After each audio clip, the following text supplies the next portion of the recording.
Hello, hello. Welcome, everybody, to Epic Realms. I am Nick. I am your host of the podcast. Joining us tonight, he is the line producer of RPGs for Samurai Sheepdog. His name is Kevin Glusing. Am I pronouncing that right? Did I pronounce it properly? Well, technically it's Gleasing, but I Gleasing! don't Oh my mind. God. Everybody does it. It's Just, not a just problem at all. punch. But at least I asked. I should have Yeah, no, I verified. appreciate I that. should have Yeah. verified before we came on. I was like, oh, you know what? If, who knows? You never know. I was going to make a No, joke it's about, say something about spelling, first name, and I was like, well, you really can't spell Kevin wrong. It's like, right. did I say it right? And then I was like, well, it's I can't really go there. How are you doing today, sir? I'm doing well, thank you. Awesome. Yeah. So last time we talked to you guys, and I think we confirmed off stream. Last time I talked to you guys, you were included in the podcast that I did when we were promoting the Awakened book on Kickstarter. I think it was Awakened 2 at the time we were Yeah, promoting. I do believe so. It was myself, Eric Scott DeBay, Hal Greenberg, and one other person off the top of my head I who I think it can't was remember. Richard Lee Byers. Richard Byers, thank you. Yeah, Yep. yeah. So since then, you guys have come out with a couple other, or you've come out with for sure one other Awakening book, The Isle of Bone, Yep. correct? Yes. Can you for the people watching or listening, can you explain kind of what the concept of those anthologies were? Yeah, absolutely. So The Awakened, Hal came up with this idea many years ago, and the concept is that you take a world, the world of Grimaton actually is what it's called, and on the world of Grimaton, people don't have a lot of magic. Instead, when you turn 19 and there's a chance on your 19th birthday that you awaken into these new powers. Sometimes it's like an elemental power, like you might be able to control fire, or you might awaken to an animal companion that suddenly shows up at the edge of your town, and you have a connection to them that you can build and go on adventures with and everything. And the anthologies take the stories of all of these different characters, whether they are awakening during the story or have awakened prior to it, and tells you what they're doing in the world. Um, a lot of the stories in the first and second books are focused around an impending war that's coming. There's a king down near the south. His name's King Stuart, and he is gathering awakened that he believes will work for him, and he can either cow them into working for him or pay them, and then he's putting them against the ones who want to fight against him and be free to do what they want and who they are. Wow, Yep. awesome. And you Yeah. did you do something in Isle of Bone too? I know you did something in the first and second book. Didn't you write short stories for those? Actually, no. So in the first book in particular, I did not have a story because the first book is kind of where I joined the team for Samurai Sheepdog Oh, okay. during their Kickstarter. They'd already had the book produced and ready, and so they brought me in as a one of their tiers that they had was actually called the Writing Camp. I'd been published previously, so I didn't necessarily want to do the writing camp, but I liked the idea behind it, and so I reached out to Hal and said, "Hey, there's this tier. I don't really feel like I need the writing camp, but maybe I can work with you guys and we can come up with something for the book two or something." And he and I talked and we agreed that, what we ended up doing was I backed it and then met with them at Gen Con that year Okay. for the Awakened Breakfast that they did. I did write a story for book two. Yep. The story in book two tells of this character. I don't want to spoil too much, but basically he has this ability where when he touches somebody, um, he becomes them and they become him. Oh, wow. Yeah. And it's not so much that he touches them, it's if they die within his presence. Okay. So like he has to avoid people who he lives in an area where like sickness happens a lot and stuff. And so he might be out and around. He has to be aware of it for it to happen. But like in one of the scenes, he witnesses a hanging, and suddenly he's the guy that was being hanged, and everyone's like, "Wait, what's he doing here?" And they end up, yeah. Oh, And so yeah, he has to be careful. Um, but the story's pretty cool, I think anyway, and I've been told people liked it. So um, we have a book three. It's not quite out yet. We were working on that. Hopefully, we'll get that published soon enough. And if we get more people that are wanting to see more stories from the Awakened, certainly it'll come out faster. yeah. But Well, in the hopefully this meantime, helps. yeah. In the meantime, we did put out the Isle of Bones. What the Isle of Bones is it takes the world of Grimaton and expands it out past the main continent, right? Okay. So there's the main continent, which is primarily humans, um, and they really only awaken into these like little powers and abilities and stuff. Like the best, one of the more powerful characters can control fire, but they can't really make fire by themselves. They have to have fire around them to be able to do something. Okay. Um, but then on the Isle of Bones, things kind of go, they're more fantasy oriented, like more standard high fantasy oriented. So you've got orcs and gnomes and other like fantasy races like that you deal with, and you see what kind of awakened powers they have. Like one of the characters on the cover is a dwarf, and he has the ability to create almost like clones of himself. And he can do things very quickly because he can clone himself multiple times, and then they all just close back up on each other. Yeah. That's fascinating. Now the books have run the list again because there were people that I don't really didn't really recognize the names on Hmm. some of them. But I mean, you had people Eric Scott, we've mentioned, Hal, obviously, Ed Greenwood, Yep. uh, uh, Rosemary Jones. I don't know, I can't pronounce her name. Jaylee Johnson, Jaylee Johnson, Chile. Jaylee Yep. Johnson. So Yep. just a gamut of Eric Scott, obviously, Richard Byers, obviously, we've already mentioned them as helping promote it earlier.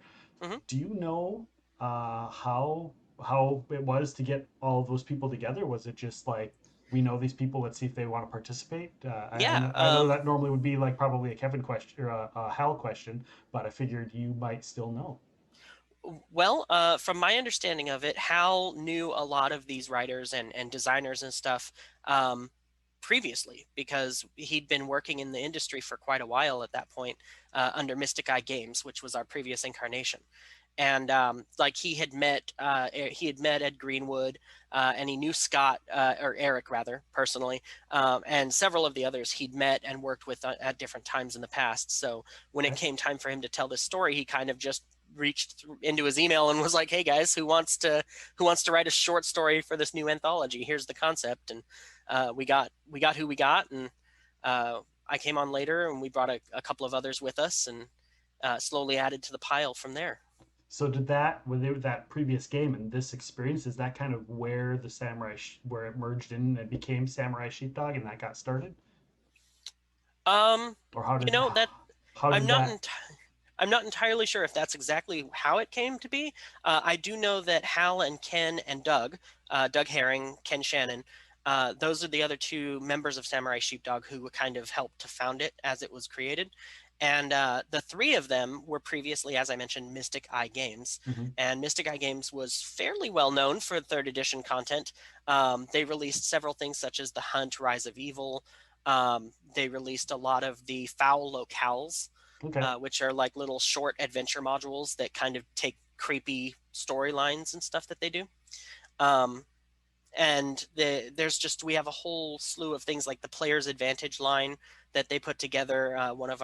One of the ones that I've heard of has been more popular, and I've seen it too since then. Is the Player's Advantage Rogue for third edition was a lot of fun. So much so that they kind of created a small sequel, the Purloin Pages, and I love yeah, that name. yeah, they're always wonderful name ideas, and stuff. And I had a lot to live up to when I joined the team. Um, but kind of circling back to the question, after they kind of formed Samurai Sheepdog with the idea to get back into RPGs. But Hal didn't want to do just RPGs. He also wanted to branch out into other mediums that they hadn't done previously. So where Samurai Sheepdog was primarily originally an RPG idea, like Mystic Eye Games, they also wanted to do board games because Ken was really big into those, and fiction that Hal really likes to do and write. So they did that, and their first lines for those were uh, the Fall of Man, which was a conversion from third edition. They were originally going to push the Hunt Rise of Evil storyline into the modern Earth setting and call it the Fall of Man. And then they also had the fiction line, which was the Awakened, and the toy line, which Ken reached out and made some deals with groups such as WizKids and created Tournament at Camelot. Wow. I know they did have a couple Funko Pops that they came up with too, Yep. which is really kind of cool.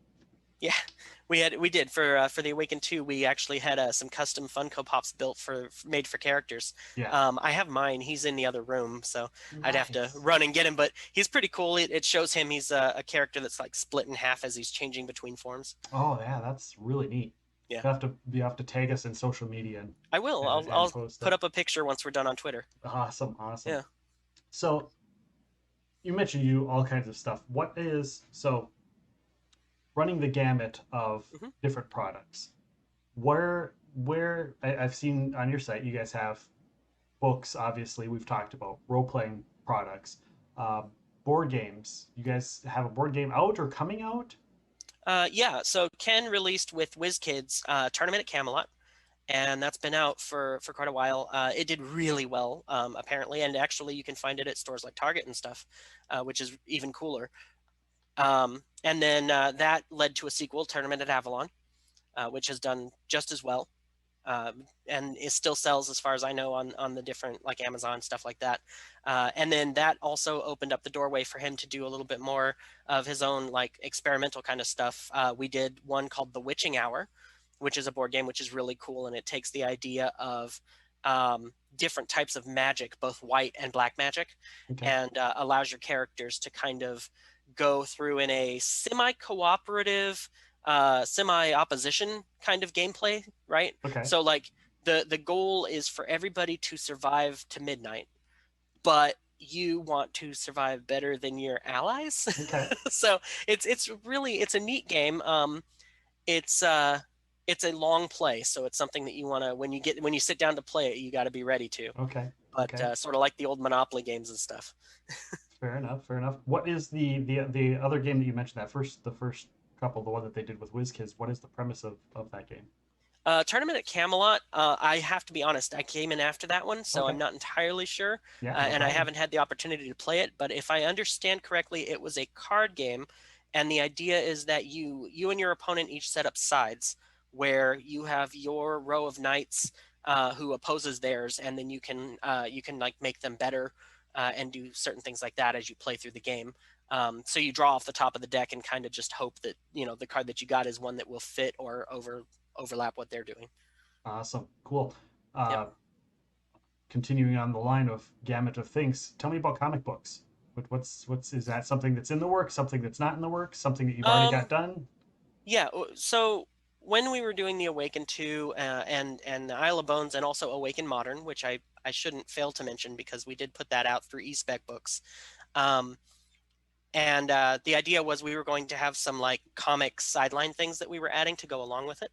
Hal had several panels created for a storyline for the Awakened 2 that that talks about one of the characters in there. I don't think we have plans at this time to really press forward with that anymore. Okay. However, again, like anything that we talk about, if we start to hear people telling us, "Hey, this is what we really want to focus on," we might lean in that direction again. Okay. Makes So, sense. Makes sense. And of course, the reason you're here, let's talk about RPG, shall we? sure. How many, not just under Samurai Sheepdogs, if you Sure. could estimate, how many RPG uh, products have you helped create? I personally, you'd think I'd know this off the top of my head.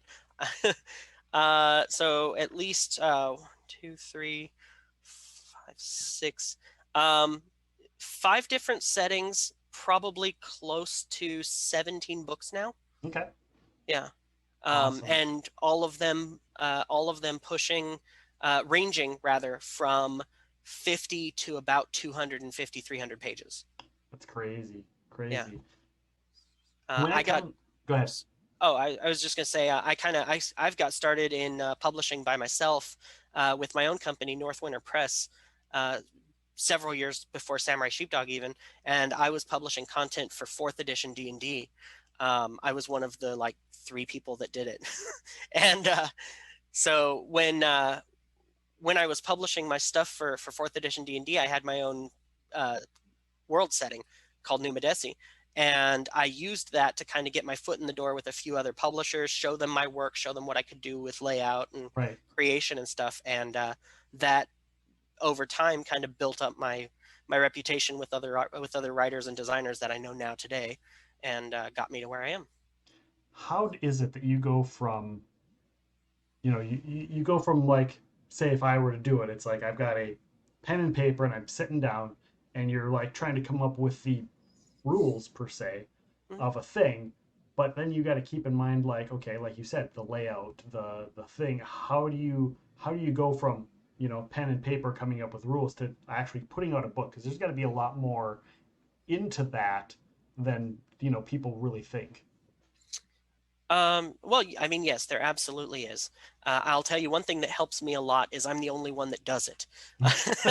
So I don't actually hand anything off to anybody. I do the writing and the layout and the design. So I get to choose, my limits as far as page count and word count, how the pages actually fit on the paragraphs, what art goes with it, things of that nature. Um, Pretty much anything that bears my name has been put together 100% by me at this point, with the exception of a few things like I will pay for editing and stuff like that on occasion. Um, Because you want to but have that good the good grammar and oh yeah, I spelling and definitely want it to look good. Yes. errors, right, right. That's what editors So are for. When you absolutely. when you go through those, especially more recently, do you, now that you're not self-publishing it all the time and you've got Samurai Sheepdog behind you, do they Mhm. kind of look over and say this is kind of what we're looking for, or do they like, hey, can we change this? How do you guys come up with what you're going to be putting in a said book, or is it just like, here you go, figure it out?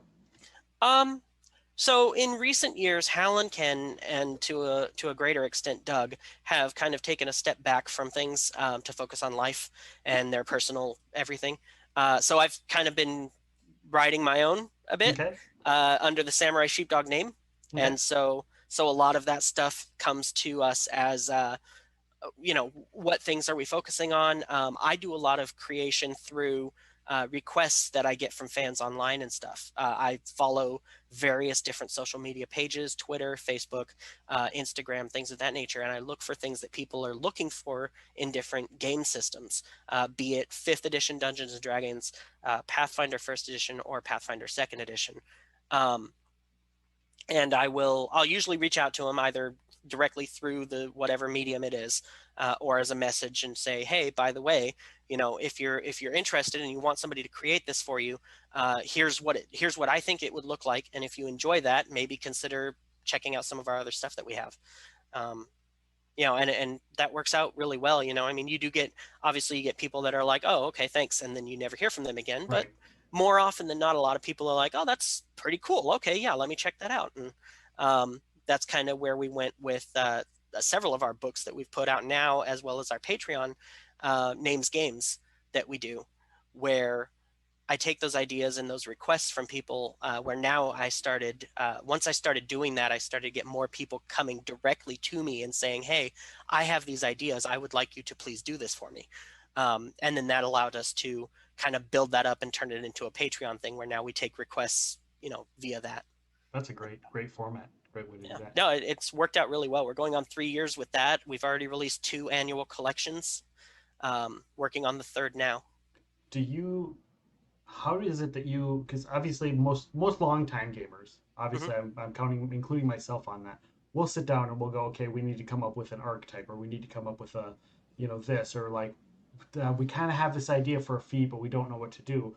When you're getting building something like that, what kind of systems do you have set up for checks and balances to make sure the content you're providing is kind of balanced and not, I don't want to say overpowered, but No, it's wonderful. you know what Yeah, I I mean, right? agree. Yeah, absolutely. Because sometimes you Um, look at third-party publishers and you look at it as like, this is ridiculous. Like, yeah.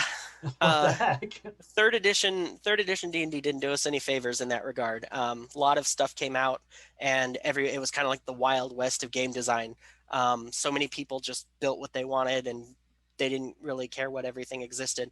Paizo and their third-party support has kind of reined all of that in, thankfully, and it's been really great. Like, and even going into Pathfinder Second Edition now, it's been absolutely wonderful, the support that they give their third-party providers. Um, for balance purposes, actually, as it so happens, I have a system that I put together. I've been using this system since 2002, and it is based on an old third edition book called BESM, Big Eyes Small Mouth. And it's basically it's a D20 version of an anime role-playing game where you get so many points to build your classes and your races and stuff like that, and then your character comes out and is who you want it to be, whether it be an anime style character or a fantasy hero. And I took that system and over the years have kind of turned it to my own needs and requirements that I've had, particularly when designing for fourth edition. Obviously I had to kind of rebuild the system from the ground up because it didn't exist, and I did the same thing going into Pathfinder, where I basically took the entirety, every class that is published through Paizo that for Pathfinder first edition, I have gone through this system and balanced every one of them against 300 points. Okay. So the caveat being that using the system, you understand that it's using the rules exactly the way that Paizo intended and wrote them. So if you feel the wizard is more powerful than the fighter, that's great. It is, okay. But at the same time, from a point system, the wizard's 300 points, the fighter's 300 points. And when you use those along with a little bit of the intuition that you build as you design stuff, right? Over time, you kind of like, oh no, that looks powerful or weak or whatever. And putting that together, it allows me to quickly throw most of the ideas together that I have and say, okay, let's build it out of 300 points. How's it look? And we'll do some fine tuning from there.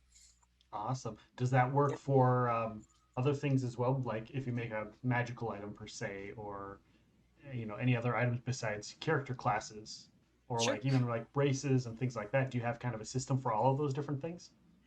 Yeah, for the most part, I use the same general ideas. So what's interesting is it's the portrayal of things like magic items, spells, class features, racial traits and features. You can find points in the system in Pathfinder, speaking specifically Pathfinder First Edition, you find points of intersection between them, and that allows you to do that extrapolation. Okay. So like there might be a spell that grants you a feat for a short period of time. Okay, well, there you go. That's what that spell's worth, is worth the amount of the feat, et cetera, going from there. Same thing for a magic item. Maybe the magic item grants you the spell for a limited period of time, you Right. know. Awesome. What about your guys's, speaking of the role playing and coming up with things, you guys have, Mhm. I know you have Awakened as a like a campaign setting, correct?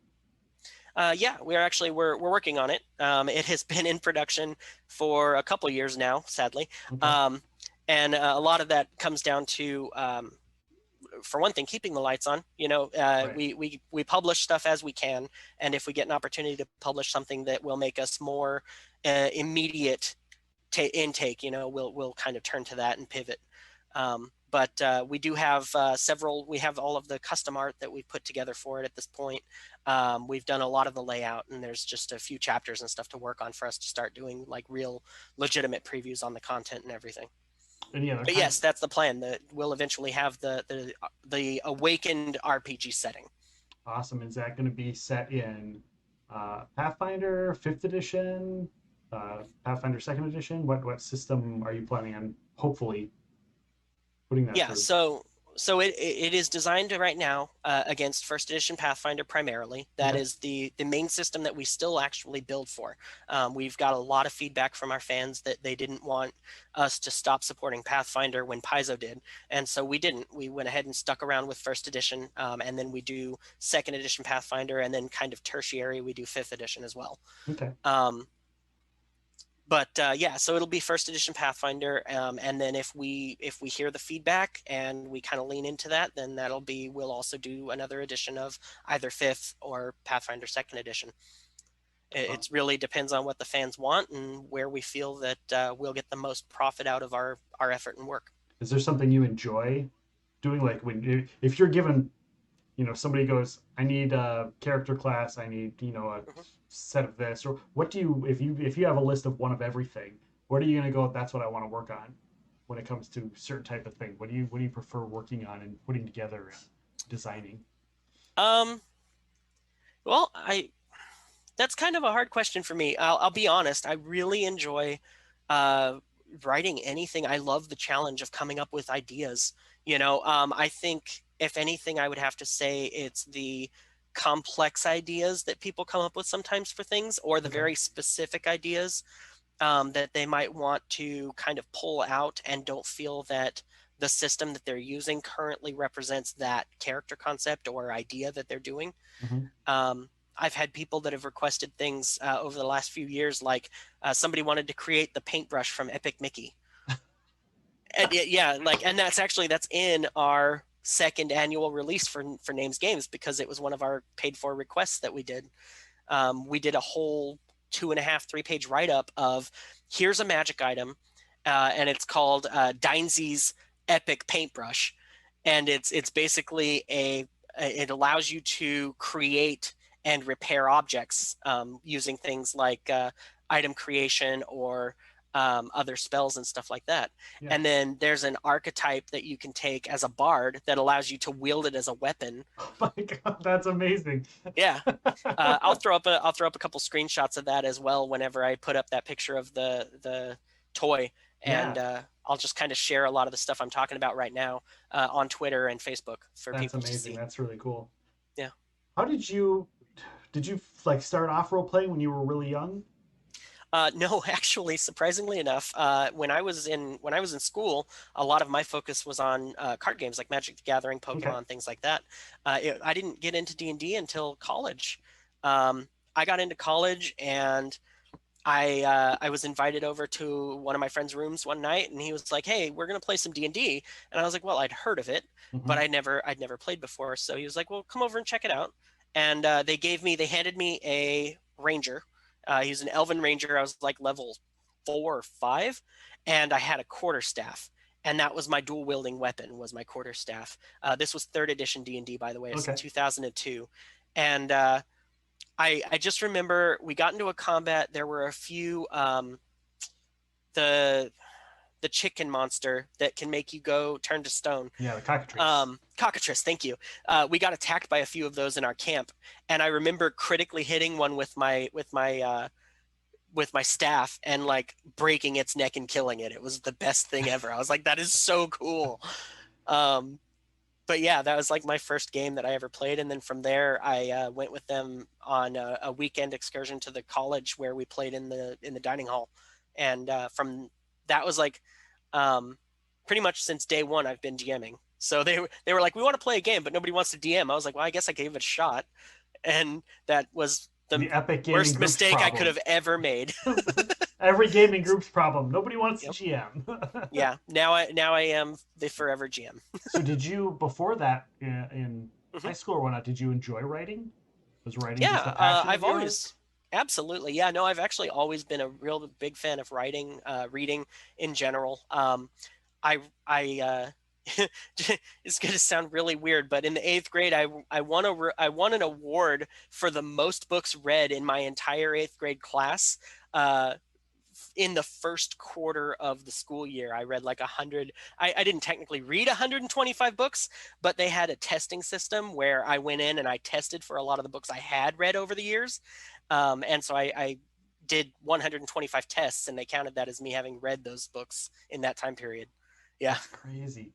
I have So, a, I personally have so I have the Awakened books. I have Awakened books 1 and 2, okay, and cool. I every time I see it, it's like God, this cover is so cool, and I really want to read these, but I have such a Right? hard time personally. So like I burn through audiobooks. Like I have an Audible subscription, and my Audible is probably at 200 to 300 books, and Okay. I just burn through books left and right on Audible.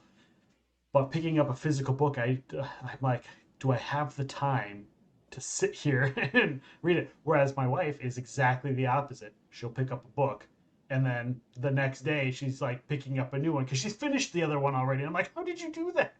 My wife is exactly the same way, and honestly, we do the same thing. You know, the last real book I read, that I was lucky enough to have read at the time, was Stormbreaker by Brandon Sanderson, and that was a an amazing book.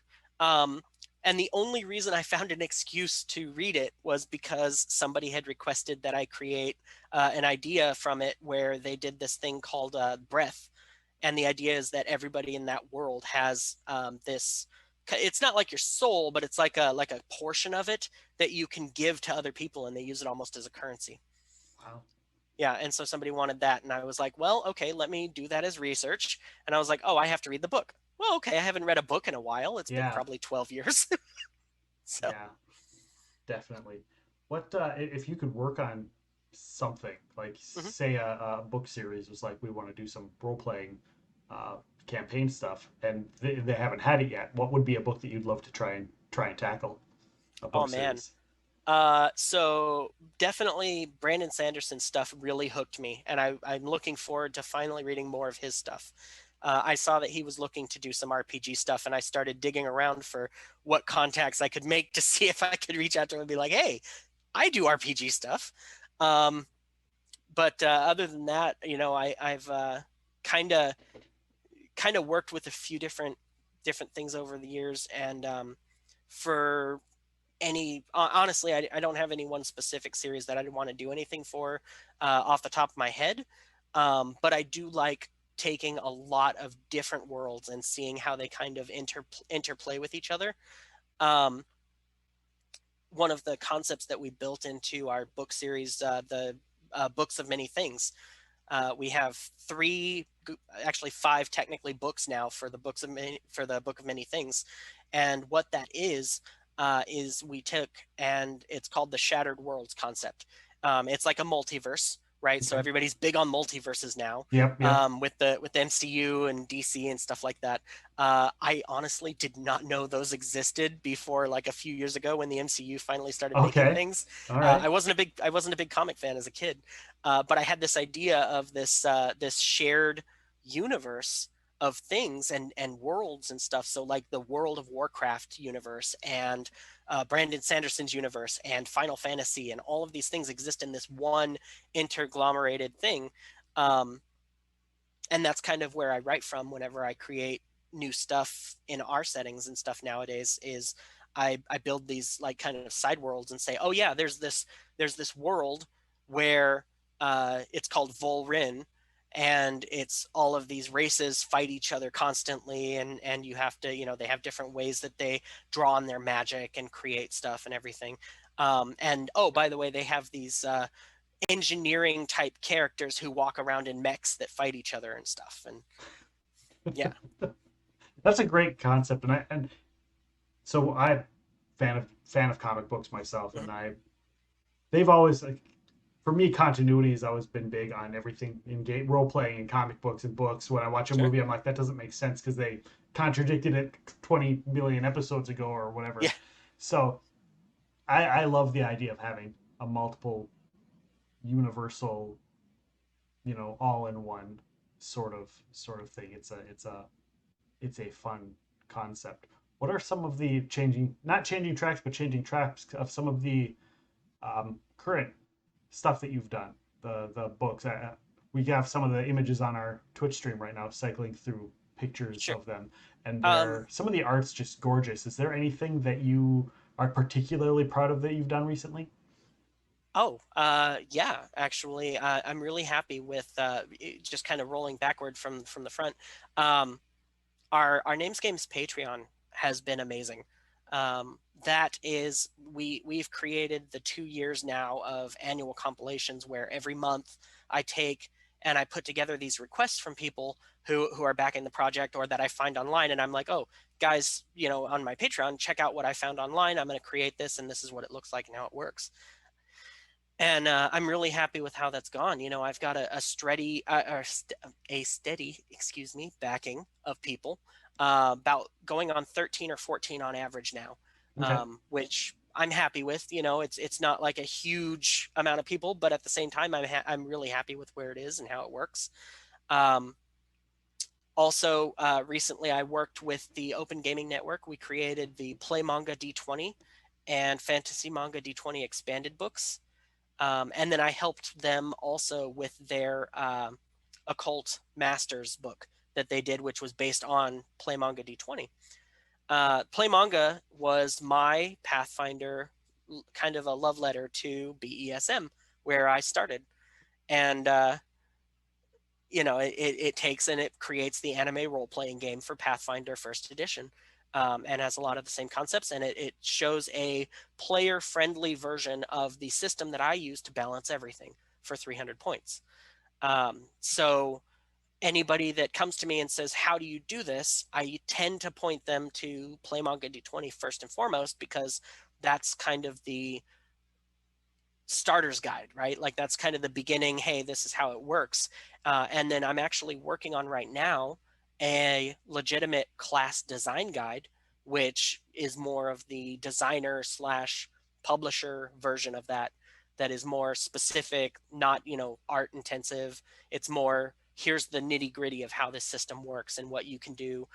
If you're just now starting to publish things for first edition Pathfinder, or if you want to go back to your own stuff and check it to see if it's balanced against this particular system, you can do that. Awesome. So, Are you playing any games right now? Do you have any current campaigns or games or storylines? yeah, as it so happens, I am running a game for my group. My group's been together now for going on 8 years, and it's several of us: my brother, my niece, my wife, and our friend. Who's, I mean, she's like a sister to me. So, but yeah, we've been playing for several years. Right now, we are playing through a early version of. It's called the, oh, what is it called? Sailing the Steaming Seas. And what it is it's an adventure path written by Stephen Rashid James, who is the actual writer of Lands of Thea, one of our most recent books that came out. And he wants to do adventure paths for that setting. And so the first one that he did was this one, the Steaming Seas, and it takes place in the underground, right? Like the equivalent of the Underdark for that world. Okay. Yeah. And in Thea's underground, everything is, they call it the Steaming Seas because that's where all of the water is from the world, basically. And so the in the center of the world where all the caves and stuff have been carved out by the water and everything. And so people sail, and there's pirates and like dwarven pirates and stuff down Okay. there. And so we've been playing through that adventure path, kind of leveling up from first. We're currently 8th level. And that's a Pathfinder, Paizo. It is. It'll be for Pathfinder First Edition, and we may expand that to Second Edition or Fifth Edition down the road. What other unique systems? Boats back to the systems. Because speaking of that, what other unique systems that Because obviously everybody right now is doing die 20 type stuff. Mhm. What other? There's a million other game systems out there. Are there any other systems that really intrigue you, or you find particularly fun and unique because they aren't necessarily die 20 based systems? Um, yeah, I have definitely played other systems. I played White Wolf for a while. We had a really fun Vampire the Masquerade game that actually really branched into all different World of Darkness settings. That was a lot of fun. And I've played Fate. I played Paranoia. That was a lot of fun to play. That was more of a second edition setting than anything. Alternity, and I've wanted to try GURPS, but I don't think I've ever found a group that really had it. So Right. yeah. GURPS is my first system. Very Okay. first system I ever played was that. We did Highlander, like the Nice. TV series and movie. We used that because Sure. there was no other system to do where you gain power from cutting off someone's head, basically. So we kind of did. We kind of used that. So that was definitely a fun system. I definitely suggest. I haven't played it in years, but I definitely suggest trying it out. What stuff you got coming out now? You got stuff coming out sooner that it hasn't Um, released yet, or stuff that's in the works, or Yeah, so sort of we do. One of the things that what it is one of the ways that we've been doing our design work over the recent years has been to kind of produce a working live version of a book. And that is, we started it with Book of Many Things, the first edition one. We released, it was like 65 pages was the first release 3 years ago. Actually, no, 4 years ago now. Um, and we released it at 65 pages or so. And then every month or 2 months or so, I would go in and I would add another 20, 30 pages up until the point when it reached the 200 page mark. And then I went and I laid it out for publishing and printing and got that set up and put out there. But the book itself was live from that day one on Drive Through RPG. okay, And that's that's worked out really well for us. So I wanted to keep, I've kept that model since then. And I do that with a lot of the stuff we have where we did it with Book of Many Things Volume 2. We're currently on Volume 3. And we released our most recent Kickstarter, I mentioned a little bit earlier, Lands of Thea. We released that. We actually had the first edition Pathfinder version of that pretty much done. But with the Kickstarter, we had several add-ons that were put in there because of stretch goals and stuff. So when the time came, we went ahead and released the first edition version of the book as it was written, and let everyone know, hey, by the way, we are updating this periodically. You will see new pages added and new content, and we'll let you know when that happens. We're almost done adding everything from the Kickstarter now. Awesome. So that's my next goal. That should be the next thing that's completely finished and out the door, is the Pathfinder first edition version of Lands of Thea. But we have the second edition and the fifth edition version as well that we're working to finish. That's great. That's great to be able to branch out and have it like in multiple things like that. It is, and you do get people that are like, I really wish you would just release a full book. And I'm like, well, the full book will be available. It'll just be available maybe a little bit later this year. Right. If you want to see it ahead of time, consider it like an early buy-in. Right. Right. Exactly. Well, that's how Kickstarters work too. So. Exactly. What you mentioned earlier, the Awakened Modern, is that a role playing setting? Is that going to be like a book? So the Awakened Modern we did that with eSpec Books actually as a Kickstarter. And what it is it takes the story of the Awakened and pulls it into modern day. Okay. And says, okay, so all of a sudden over Earth, we had a second moon suddenly appear. And as soon as that moon got pulled into our atmosphere, all of these people suddenly realized that they had these powers that they couldn't control or that they didn't know they had before. Okay. One of the characters has an ape for a companion. I think that one was a zookeeper, but don't hold me to that. Okay. And then there's a guy that could like make his eyes silver and do other things like that and stuff. But yeah, I mean, it was just another anthology, just like the other Awakened books, and it took place in modern Earth. All right. Yeah. And the Lands of Thea you just mentioned, that's a RPG book, yes? Yes, Lands of Thea is an RPG campaign setting. Okay, that's what I was going to ask. Yep, it is a full campaign setting. It's actually our first Shattered Worlds campaign setting is what we call it. So if you look at the top of the bar where it has Lands of Thea at the top, you'll see underneath in smaller text, it'll say a Shattered Worlds campaign setting. What that means is that setting is tied to the concept of Shattered Worlds that we put together with the Book of Many Things, where different worlds interact with it in different ways and certain things, and we make calls out to that in the book itself. So awesome. What is the Lands of Thea itself? Is that what kind of world concept is that? Obviously, when you were talking about multiple worlds, where you were talking about one might have mechs, and what is this particular? What is the Thea? Sure. So Lands of Thea, written by Stephen Rashid James. He came to me and said, hey, I have this idea for a campaign setting. And I put it together with his group, excuse me. He put it together with his group in order to play over the years, and they wanted to finally publish it. And so he got in touch with me, and we talked about the ideas and the concepts that he'd written for Pathfinder First Edition. And I agreed. I was like, yeah, no, this looks like a really cool setting. The idea behind the setting is that there are different countries in the world that have different ruling and like concepts and stuff. So like there's one country in the world that is very much a kind of a gothic horror setting. And that's the country of Zauton down in the southeast.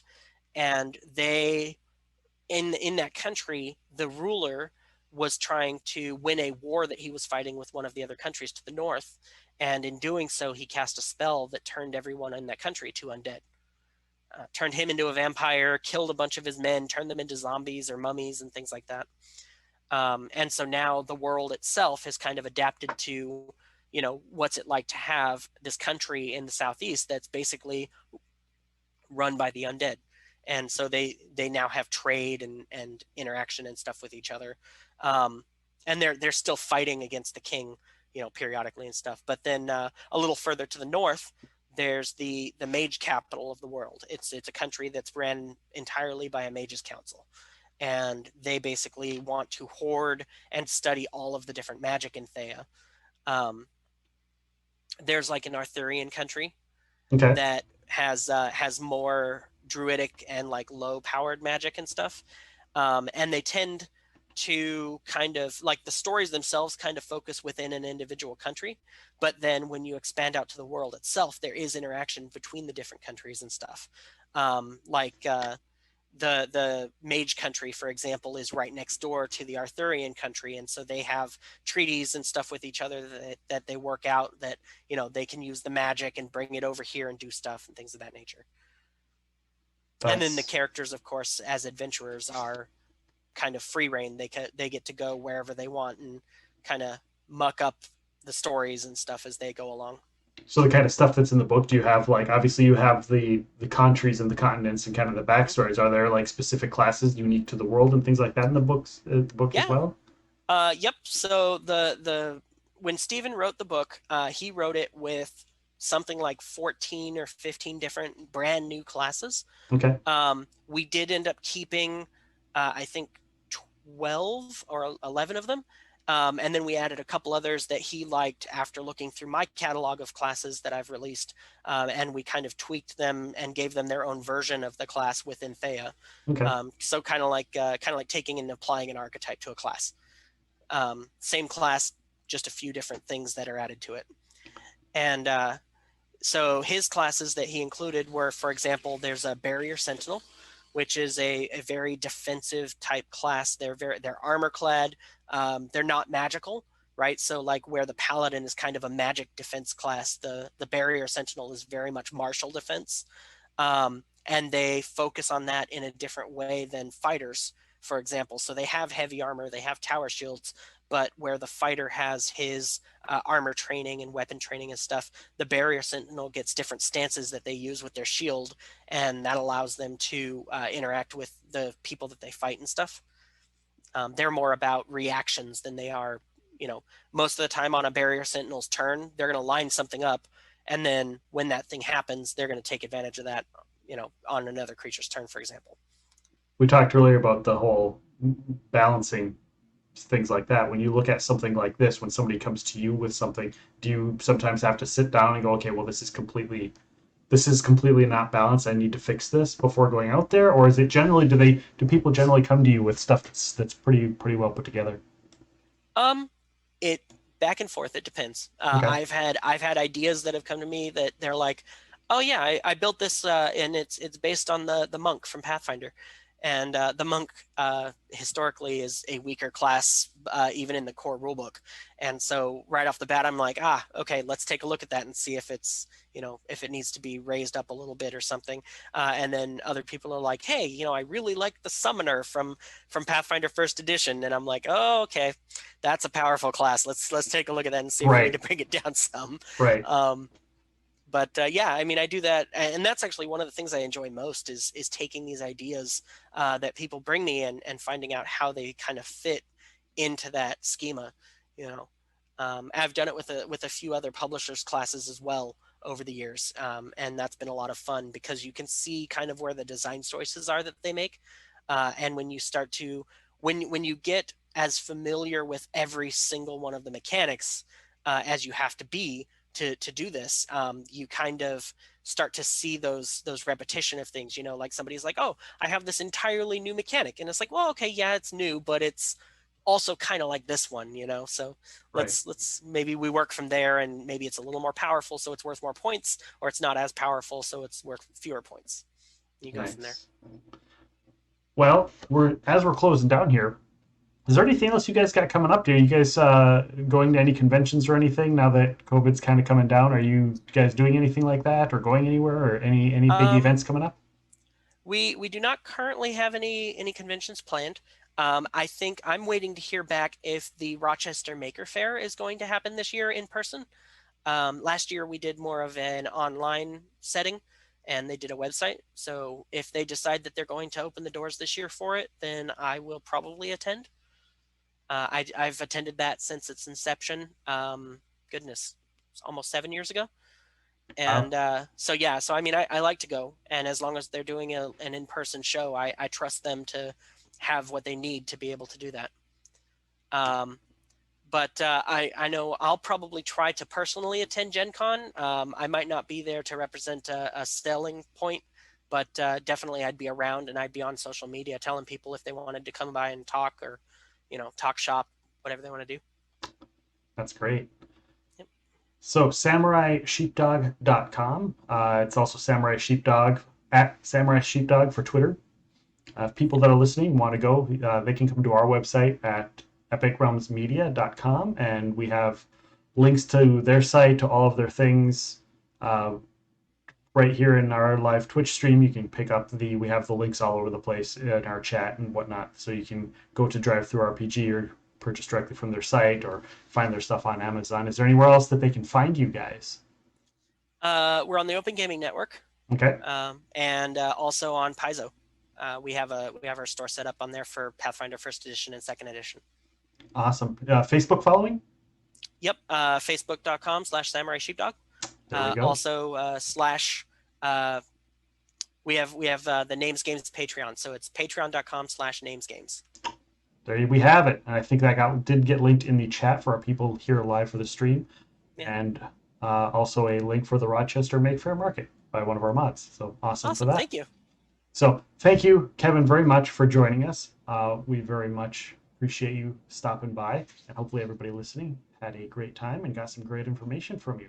I hope so. Great to have a perspective from third-party publishers that actually does a crap ton of stuff that's fairly well known. So, well, thank you. So we appreciate you stopping by, and for everyone else, this has been Epic Realms, and thank you for hanging out with us.